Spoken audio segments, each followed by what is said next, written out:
Samantala bayan, humingi naman tayo ng update sa sitwasyon. Yan sa may Daan Bantayan, Cebu City. Makakasama po natin live si Jessie Atienza ng PTV. Audrey, andito ako ngayon sa harap mismo ng Archdiocesan Shrine of Santa Rosa de Lima na matatagpuan mismo dito sa poblasyon ng bayan ng Daan Bantayan, which is malapit lang sa epicenter nitong 6.9 magnitude na lindol na tumama sa Bugos City. Makikita mo dito sa likod ko is nakakordon ang harap ng simbahan.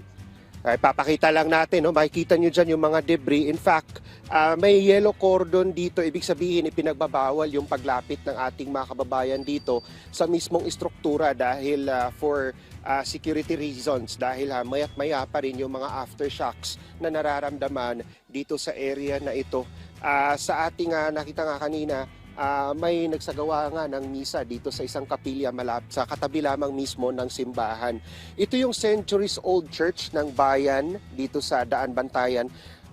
Isang briefing coordination ang isinagawa kahapon ng mga opisyal ng simbahan para sa restoration nito.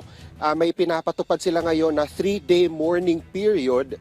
At pagkatapos niyan ay magsasagawa na sila ng rapid assessment para sa pagbuo ulit nitong istruktura ng simbahan.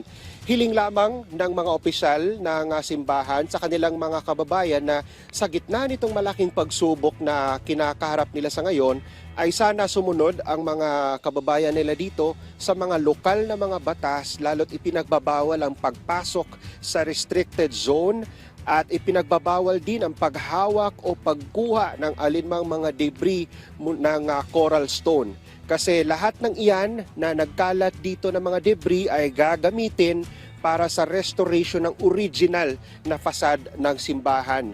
At mamaya naman, Audrey, ay inaabangan naman ng lahat dito ang pagdating ni Pangulong Ferdinand R. Marcos Jr. para magsagawa ng assessment at personal na magsagawa din ng inspection para makita at kumustahin yung kalagayan ng ating mga kababayang lubhang apektado dito. May maraming lugar na pupuntahan ng Pangulo mamaya. Una na riyan, yung SM Cares Village Housing dyan sa may lungsod ng Bogo.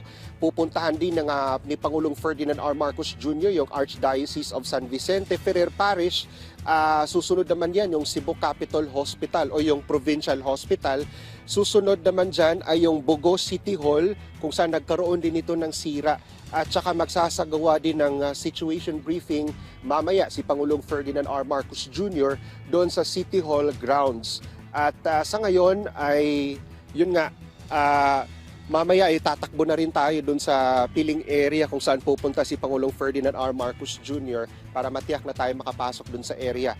At again, panawagan ng mga opisyal ng simbahan dito sa Daan Bantayan sa kanilang mga kababayan dito na pinagbabawal ang pagpasok beyond dito sa yellow line na nakakordon at ipinagbabawal ang pagkuha ng alinmang bahagi ng mga debris dito dahil lahat ng yan ay gagamitin para sa pag-restore at pagbuo uli ng original form na fasad ng simbahan ng Archdiocesan Shrine of Santa Rosa de Lima. Yan muna mga huling balita mula dito sa bayan ng Daan Bantayan.